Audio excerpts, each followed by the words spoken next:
El pasado 15 de noviembre fue presentado en la Cámara de Diputados el proyecto de presupuesto de egresos de la Federación 2025. De acuerdo con el gobierno de Claudia Sheinbaum, este presupuesto se enfocará en lograr un equilibrio entre ingresos y gastos para reducir el déficit fiscal del país, previendo disminuirlo del 3.9% al 5.9% del Producto Interno Bruto. Sin embargo, especialistas en la materia advierten una caída en el gasto presupuestal en términos reales de 1.9% del Producto Interno Bruto, que será de las más altas en los últimos 8 años. Incluso advirtieron que el proyecto de presupuesto de egresos de la Federación para el próximo año profundiza las desigualdades entre la población al no garantizar derechos tan fundamentales como la salud y como la educación. ¿Cuáles serán las implicaciones de los recortes? ¿Qué ha hecho y qué puede hacer la población al respecto? Esto y más en Lo Marginal en el Centro. Buenas noches a quienes nos acompañan en una emisión más de Lo Marginal en el Centro. Bienvenidas y bienvenidos. En el programa de esta noche platicaremos sobre el proyecto de presupuesto de egresos de la Federación 2025, que en días pasados fue enviado por la presidenta Claudia Sheinbaum al Legislativo para su discusión. Para comentar los aspectos más importantes del proyecto de presupuestos para el año que viene, me acompaña Judith Senyasen Méndez, quien es doctora en políticas públicas por el Instituto Tecnológico de Monterrey y directora adjunta de investigación y especialista en salud y finanzas públicas en el Centro de Investigación Económica y Presupuestaria.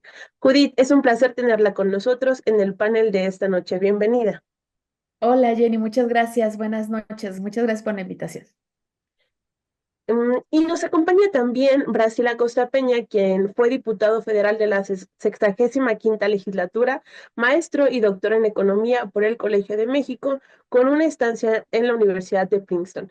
Doctor Brasil, bienvenido a Lo Marginal en el Centro. Un gusto contar con usted. Muchas gracias, un saludo a ti, Jenny, y por supuesto a la doctora Judith, gracias a la orden. Perfecto, entonces comencemos con la discusión del tema que nos ocupa esta noche. La presentación del proyecto de presupuesto de egresos de la Federación, el PPEF, es uno de los eventos más importantes de cada año, pues en él se ve claramente qué aspectos son los más importantes para la Administración Federal, así como la inversión que está dispuesta a hacer en cada uno de esos apartados. La presentación del PPEF para el año que viene generó inconformidades, entre las que rescataré brevemente los recortes iniciales a la educación pública superior, y aunque se hicieron algunos ajustes para la Universidad Nacional Autónoma de México y para el Instituto Politécnico Nacional, estos no alcanzaron a otras instituciones educativas. Y así como este caso, hay bastantes preocupaciones respecto a la cantidad que se le asigna a diversos montos a diversas instituciones. Doctor Brasil, quisiera comenzar con usted preguntándole qué destacaría de los incrementos que notamos en este PPEF y de los recortes. Bueno, en principio creo que el presupuesto está sustentado sobre bases muy débiles. Plantea un crecimiento del 2 al 3%, cuando la realidad no nos da los elementos para que esto suceda. Un tipo de cambio de 18.7% cuando hace algunos minutos Donald Trump, o sea, a lo largo del día de hoy, en 5 minutos Donald Trump subió el dólar en 40 centavos, ¿verdad? Y pues plantean una inflación del 3.8%, eh, que no le corresponde directamente al gobierno federal, pero no es realista porque solo la canasta básica en octubre de este año creció en 4.45%. Entonces, lo primero que debemos de decir, incluido por ejemplo el precio del petróleo, es que está en $57.8 por barril. Son elementos que nos dicen que en principio el planteamiento del PEF está cojo y que por lo tanto lo que se proponen gastar pues no va a tener efectos. En segundo lugar, hay que decir que más del 90% del presupuesto ya está comprometido.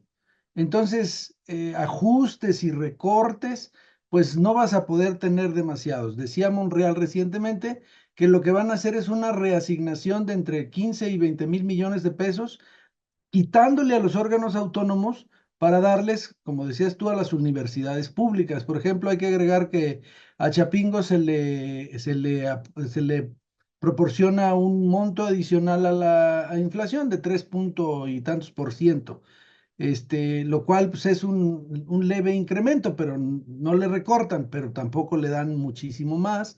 Le van a aportar nuevamente a cultura, aunque hay que decir que en cultura había incrementado artificialmente mucho el presupuesto porque le habían dado el proyecto Chapultepec. Entonces, que era más o menos de 1.200 millones de pesos, ahora pues ya no va a haber proyecto Chapultepec, y entonces a cultura se le quita, pero en realidad siempre cultura ha estado sacrificada. Y dice Monreal que le van a aumentar, que le van a aumentar al agua, al campo, a las carreteras, estados y municipios y también a la seguridad pública. Pero nada más 15.000 millones de pesos.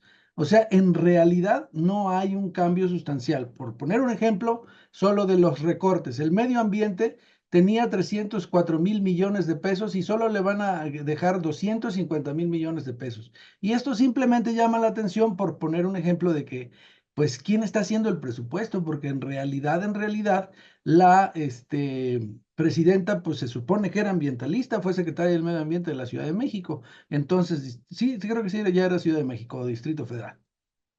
El punto está en que tiene que haber una reducción del déficit y esa reducción del déficit tiene que pasar del 5.9% al 3.9%. Y entonces lo que no van a hacer es incrementar impuestos a entes que los pueden pagar como los grandes empresarios, pero lo que sí van a hacer es que de cada peso, como dijo Di Constanzo, de cada peso que gaste el gobierno, 18 centavos serán en salarios, 16 centavos en pensiones, 14 centavos en gastos de operación, 15 centavos en pagos de intereses de la deuda, 10 centavos en inversión y solo 8 centavos en programas sociales. Entonces, en realidad, no va a haber grandes variaciones y las disminuciones, por ejemplo, al Tren Maya le van a dar 40.000 millones de pesos. ¿Por qué? Pues porque hay que mantener esa obra, perdón, yo lo digo con toda responsabilidad, inútil. Tenemos que pagarla nosotros, no va económicamente a dar nunca nada. Y a la Guardia Nacional 33.000 millones de pesos. O sea, le dan menos a la Guardia Nacional cuando los problemas de seguridad están terribles y 40.000 al Tren Maya, por poner algunos ejemplos. Sí, algunos de los puntos que menciona usted, doctor, destacan sobre todo porque también manifiestan la continuidad con los proyectos del presidente anterior, López Obrador. Y quisiera continuar precisamente sobre este mismo punto, Judith, con usted, preguntándole por los incrementos y los recortes que para usted son más importantes. Sí, Jenny, muchas gracias. Mira, aquí muy de la mano con lo que ya comenta el doctor Brasil, creo que es importante, antes de que llegue a los recortes, dar un contexto. Cuando se presenta este paquete económico, que ya tú bien mencionas que es uno de los momentos más importantes en términos de finanzas públicas, si no es que el más importante, dado que nuestra política fiscal la lleva tal cual la Secretaría de Hacienda, lo que se presentan son tres documentos, si nos aventuramos un poco el cuarto todavía con la miscelánea, pero se presenta básicamente los criterios de política económica, la iniciativa de ley de ingresos y el proyecto de presupuesto de egresos. Entonces, básicamente está el contexto macroeconómico de cómo esperamos que se comporte la economía mexicana respecto a toda la economía internacional, eso, cómo va a impactar los ingresos que vamos a tener y finalmente cómo se van a distribuir esos gastos. Ahora, aquí concuerdo con lo que comentaba el doctor Brasil en cuanto al optimismo que observamos, por ejemplo, en los criterios, tanto en la tasa de crecimiento como en el tipo de cambio. Creemos que esas dos variables son o se presentan de manera optimistas. Se está proyectando una tasa de crecimiento de 2.3% cuando los especialistas en promedio están estimando 1.3 más o menos, ¿no? Entonces estamos siendo optimistas de acuerdo en la variable de crecimiento. Esto nos impactaría a los ingresos que vamos a tener, a los que pudiéramos tener acceso y por supuesto eventualmente los gastos que podamos ejecutar, ¿no? Lo mismo ocurre en el tipo de cambio, que eso ya lo comentaron. Sin embargo, las otras variables todavía de inflación están, digamos, en lo promedio, ¿no? Después, cuando eso lo trasladamos a los ingresos, lo que vemos es que, por ejemplo, ahí mencionar que hubo eh, algunas modificaciones que se están proponiendo en miscelánea en cuanto a derechos, pero muy específicos. Básicamente, a lo que se está haciendo la apuesta es hacer mucho más eficientes en la recaudación y por ahí tener mayores aumentos, ¿no? Porque, pues, como supimos, no hubo incrementos ni generación de impuestos nuevos para tener mayores recursos. Ahora, todo esto es lo que va a repercutir después en cómo se va a ejecutar y cómo se va a distribuir el gasto. Aquí es importante mencionar que, bueno, yo en este caso vengo representando al Centro de Investigación Económica y Presupuestaria, el CIEP. Somos una organización de la sociedad civil que tiene más de 13 años haciendo el análisis del paquete económico. Hacemos este análisis de paquete económico y publicamos las implicaciones, que no es un resumen de los números de Hacienda, sino cómo esto va a repercutir en la población. Entonces, esto es importante porque en este último documento lo que hicimos fue un análisis que va desde 2013 hasta 2025 para dejar en claro que esta presión que hemos tenido de las finanzas públicas no es solo de este año, no es un tema del año pasado, es un tema que ya traíamos una presión fiscal de hace años con el aumento de pago de pensiones, con el aumento del costo de la deuda, y todo eso nos deja muy poco espacio fiscal o margen de maniobra, que es lo que comentaba el doctor Brasil, para poder hacer uso o poder ejecutar otras políticas de derechos, de infraestructura, de inversión, ¿no? Entonces, ya que vemos todo esto, en este año en particular, que se tiene todavía esta mayor presión por un aumento, de nuevo, en estos rubros, particularmente de pensiones, transferencias, costo de la deuda, eh, a lo que nos lleva, o lo que nos llevó es que este ajuste que quisieron hacer al déficit, como no se incrementaron los ingresos por medio de mayores impuestos, se ajustó recortando el gasto. Lo que ocurría es que en otros años los recortes eran muy específicos, que ahí desafortunadamente casi siempre recortaban a salud para población sin seguridad social, igual el tema de cuidados, en educación media superior y superior. En este caso, los recortes fueron mucho mayores y en más áreas. Nosotros lo que encontramos es que hubo recortes en inversión, en salud, en educación, en medio ambiente, en energía, en el Sistema Nacional de Cuidados, que todavía no está definido, pero en los programas asociados. Entonces, al tener todos estos recortes, que si vemos incluso las secretarías, también todas tuvieron recortes, con excepción de donde están los programas de interés, ¿no? Como bienestar, un poquito en vivienda, pero básicamente todos los demás fueron recortados. Ahora, ¿dónde están los incrementos? Pues los incrementos está en costo de la deuda, que ya destinamos un punto más del PIB a costo de la deuda que a salud, en pensiones, donde aquí quiero mencionar todo lo que pagamos como país, todo cada vez que nosotros vamos a comprar un producto y pagamos IVA o pagamos IEPS a bebidas, alcohol, a tabaco, toda esa recaudación, todo el IVA y todo el IEPS es lo que se va a pagar todas las pensiones, el total de las pensiones con todo ese monto, ¿no? Entonces, los aumentos los vamos a ver básicamente en el agregado y en lo más, digamos, lo más significativo en pensiones, en algunos proyectos como el Tren Maya, que todavía trae presupuesto, que sobre todo es operativo, administrativo, ya no es del resto de la inversión, y al costo de la deuda, que también se incluye aquí. Esto que mencionas se me hace muy importante y no quisiera dejarlo pasar, porque esto implicaría que en lugar de que los apoyos monetarios directos estén siendo realmente una ayuda extra para la gente, pues en realidad es como una especie de círculo vicioso que se va nutriendo a sí misma, pero que no hay ingreso que se está generando, no hay generación de riqueza, simplemente hay una reutilización, un cambio de cajita, digamos, ¿no? Creo que es muy, muy interesante lo que nos menciona Judith. Y en este mismo sentido, ¿qué podemos esperar? ¿Cuáles son las implicaciones? Ya mencionaste algunas, pero otras implicaciones de este tipo de recortes y de este tipo de manejo de las finanzas. Sí, claro que sí.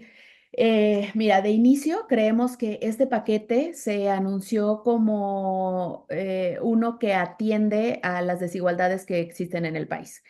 Creemos que esto no ocurre ya al ver los números, no es un paquete que atienda a estas desigualdades. Al contrario, vemos lo opuesto tanto en el sistema de cuidados, en educación, en salud, los principales derechos. Por ejemplo, en cuidados, en general hay un recorte, pero los programas de estancias del IMSS e ISSSTE tienen aumentos. Sin embargo, esto es para la población, pues con seguridad social, que por lo general tiene un nivel de ingreso un poco más alto. Los programas que están destinados a la población sin seguridad social, como los del DIF, sí tienen recortes. ¿Qué ocurre en educación? En educación por nivel educativo, para la población de educación básica, con esta beca Rita Cetina, sí se tiene un aumento del 50% que va destinado a esta beca. Sin embargo, para la población media superior, superior, posgrado, sí tiene un recorte, ¿no? También, bien importante, ya si preguntamos de este tema en específico de salud, es un recorte bien fuerte hablar de 11-12%. IMSS e ISSSTE sí tienen aumentos, pero para la población que tendría IMSS Bienestar significa un recorte importante. Los principales hospitales e institutos tienen recortes, los programas también más importantes, el programa de vacunación, de VIH, sobrepeso, obesidad, presentan estos recortes. Por eso es que insistimos en que este paquete no atiende esas desigualdades, en primer lugar. En segundo lugar, al contribuir tanto a este aumento por el lado de las pensiones, también lo que nos da es un resultado de inequidad intergeneracional. Es decir, estamos destinando más parte del presupuesto para la población de adultos mayores. Lo malo es que estamos desatendiendo a la niñez, a la juventud, porque ya no quedan recursos para poder invertir en ellos. Y tercero, tampoco estamos viendo a largo plazo por un desarrollo sostenible y por unas finanzas públicas sostenibles donde se esté hablando de cómo vamos a financiar todos estos derechos a futuro. Además, hay que pensar en este cambio demográfico que estamos teniendo. México no es el único país, ya lo han pasado otros países, pero aquí en América Latina y vaya, acá en México vamos a estar transitando este cambio demográfico de manera mucho más rápida. Y esto va a tener implicaciones para el sistema fiscal. Esto quiere decir que cada vez vamos a hacer menos proporción de población económicamente activa que puede sostener este sistema fiscal, ¿no? Entonces, digo, esas son unas cuantas implicaciones de manera general de lo que vemos con este paquete. Sí, muchas gracias, Judith. Es muy interesante los puntos que estás manejando. Y quisiera preguntarle, doctor, por algo que menciona ya Judith y que sigue siendo como el elefante blanco que tiene que ver con el incremento, de dónde se tendría que sacar en todo caso mayores recursos para poder financiar los programas y para poder mantener andando al Estado y atender las necesidades de la población. Y, y esto claramente, bueno, una medida muy popular, aunque no tan fácil de aplicar, es aumentar el impuesto para la población con mayores ingresos. ¿Usted qué opina al respecto de esto y de qué tamaño tendría que ser este incremento de los impuestos a quienes más ganan para que pudiéramos hablar de una política a largo plazo? Sí, Jenny, bueno, la verdad es que efectivamente lo primero que hay que tener en cuenta es que al no va a crecer la economía como ellos piensan que va a crecer, no va a haber ingresos y por lo tanto, aunque te cobren impuestos, no va a haber recursos para que puedas tú disponer de ellos, ¿no? Segundo, la clase media mexicana paga muchísimos impuestos. Más o menos estaríamos hablando de un 43% de impuestos, tomando en cuenta todos. Por ejemplo, si ganas un cheque, te quitan el 32% del impuesto sobre la renta. Entonces, de cada 100 pesos te quitan 32. Y de lo que te queda tienes que pagar 16% del IVA.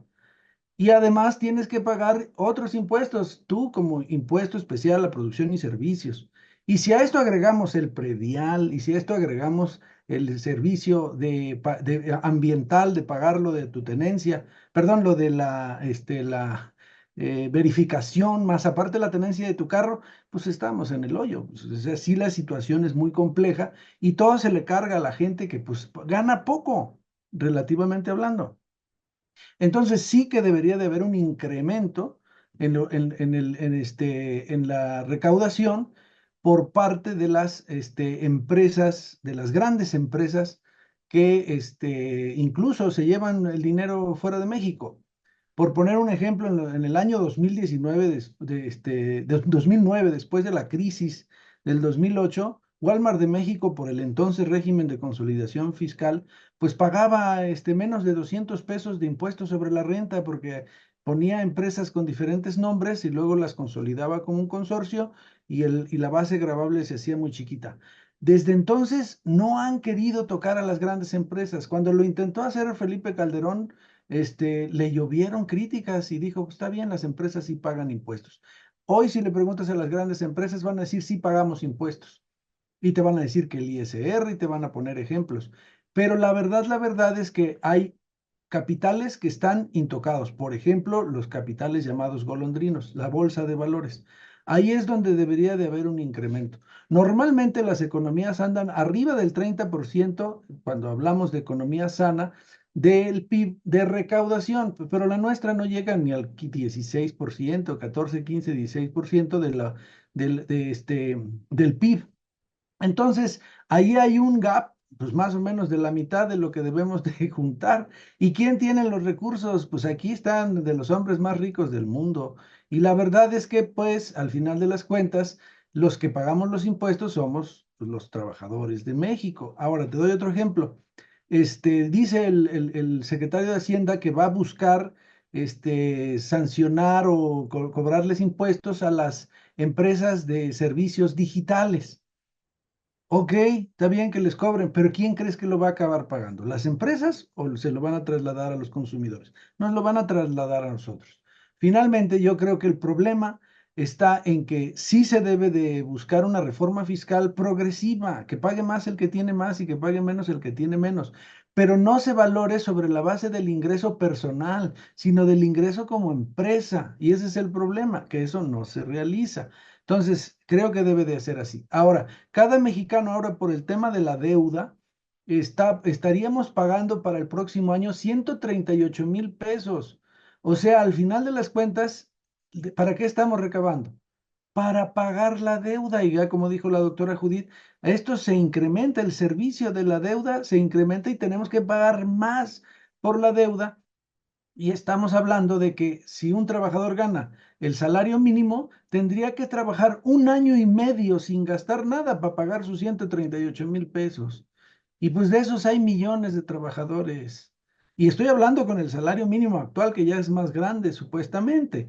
Entonces, la realidad nos está diciendo que lo que está haciendo este gobierno es insostenible. Ya no tienen dinero, no les alcanza el dinero y tienen el compromiso de reducir el déficit del 5,9 al 3, del 5 al 3%, 3,9%. Y esta reducción implica recortes en salud, en educación, en lo que ya vimos, y no van a poder incrementar. ¿Qué va a pasar? Terrorismo fiscal. Te van a buscar hasta debajo de las piedras. Es más, los jóvenes ya tienen que inscribirse para recibir la beca en el sistema tributario. Ya tienen que sacar su RFC. ¿Cómo ves? Hasta allá va a dar la cosa. Eso es lo que va a acabar pasando en vez de tocar a los intereses que realmente tienen la concentración de la riqueza en nuestro país. Sí, sin duda también este punto que mencionan se trata de uno de los pendientes del Movimiento de Regeneración Nacional, ¿no? El compromiso de no endeudar más al país, pues parece que no se puede realizar con la forma en la que han llevado las finanzas públicas. Y ya para ir cerrando, quisiera preguntarte, Judith, ¿por qué si los recortes son tan generalizados y si la afectación negativa es para muchísimos sectores de la población, no se ve que haya una movilización en donde se exija un mejor control de las finanzas, una mejor planeación, y parece que no hay como cuestionamientos más profundos por parte de la sociedad. Ay, Jenny, sí, hiciste la pregunta, creo, más compleja y a la que hemos llegado muchas veces en estas discusiones, ¿no? Aquí les voy a compartir que como centro, dentro de una de las misiones, es, si bien generar información y estudios técnicamente sólidos para los tomadores de decisiones, otro de los objetivos es poder empoderar a la población con toda esta información de finanzas públicas. Decimos nosotros democratizar las finanzas públicas. Pero precisamente es dar a conocer toda esta información para que la ciudadanía esté informada, sepa realmente cómo se están haciendo uso de los recursos, que aparte no son recursos del gobierno, son recursos de todos, o sea, todos contribuimos a esta bolsa general. Y hablar de si esa es la asignación que nos refleja como sociedad, ¿no? Entonces, eh, creo que parte de lo que hacemos en nuestra misión es poder desarrollar toda esta información, desarrollar micrositios, infografías y hacer que la población se informe, porque también sabemos que este no es un tema tal vez tan fácil o de tanto interés en particular por la población, pero que sea de manera fácil y que puedan entender qué es lo que ocurre, qué es lo que está pasando. Y por eso es que creo que es tan relevante poner estos temas desde distintas trincheras, ¿no? Nosotros haciendo estos estudios y difundiéndolos, ustedes también como medios poder difundir toda esta información. Aquí voy a mencionar algo que realmente me preocupó mucho de la semana pasada. Creo que todos tenemos que contribuir a que haya estos contrapesos en la discusión, que realmente actualmente está muy complicado que existan y que entonces no nuestra fuente de información sea solamente lo que publica el gobierno, ¿no? Y esto lo menciono, esto ha sido o es relevante siempre en cualquier administración, nosotros hacemos análisis, esté la administración que esté.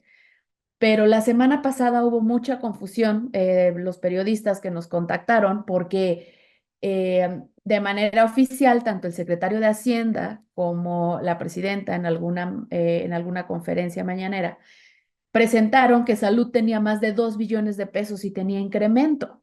Entonces, eh, es complicado que se presenten esos números cuando lo que nos están reflejando en el presupuesto e incluso en los documentos que publica la misma Secretaría de Hacienda no corresponde a ese incremento. Entonces, es bien importante que se hagan estos contrapesos, que haya otras fuentes de información que pudieran estar contribuyendo a que como sociedad voltemos a ver qué es lo que está pasando. Alguna vez hace muchos años yo, bueno, no tantos, pero unos 7, 8, lo que les comentaba es, bueno, si como sociedad nuestra prioridad es que no nos suban el precio de la gasolina, aunque no tengamos salud, educación y no sepamos cuál es el costo de que no suba el precio de la gasolina, pues como sociedad vamos a seguir pidiendo eso mismo y asumiendo el costo de esas decisiones, ¿no?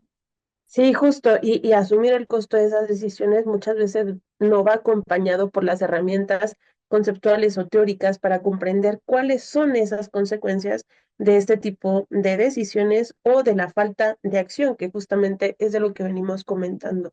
Y por último, quisiera preguntarle a usted, doctor Brasil, lo mismo, ¿por qué no vemos una mayor movilización por parte de la población frente a este tipo de cuestiones que a quien afectan directamente, pues es en muchas ocasiones a las grandes mayorías olvidadas y marginadas de este país?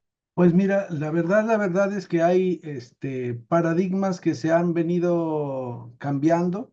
La verdad es que así lo han dicho cuando estábamos en la Cámara de Diputados. Los diputados antes, pues sí, había línea, ¿no? E incluso se llegaba a decir, esto no se puede tocar. Y todo esto, hagan lo que quieran con ello. Y así, y había movimientos, se hacía para allá, para acá, existía el fondo, de los fondos regionales que le llamaban el Ramón 23, en los que se podían hacer inversiones dirigidas a las comunidades.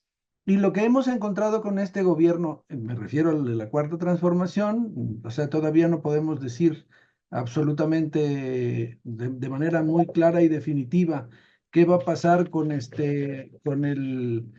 caso de esta Claudia Sheinbaum, pero sí podemos decir, por ejemplo, que no tenía ningún sentido hacer movilizaciones por parte de las organizaciones sociales, porque a mí me consta el caso del movimiento antorchista, que incluso tomó la Cámara de Diputados, nos mandaron a sesionar al centro Vancomer allá en Santa Fe. Dijeron que ya no había granaderos y cerraron de policías el centro Vancomer y apenas pudimos pasar por una hendidura que por ahí hicieron para los diputados. ¿Y cuál fue el resultado? El gobierno mandó un presupuesto y no le cambiaron ni una coma. Es más, hasta las faltas de ortografía las aprobaron los diputados.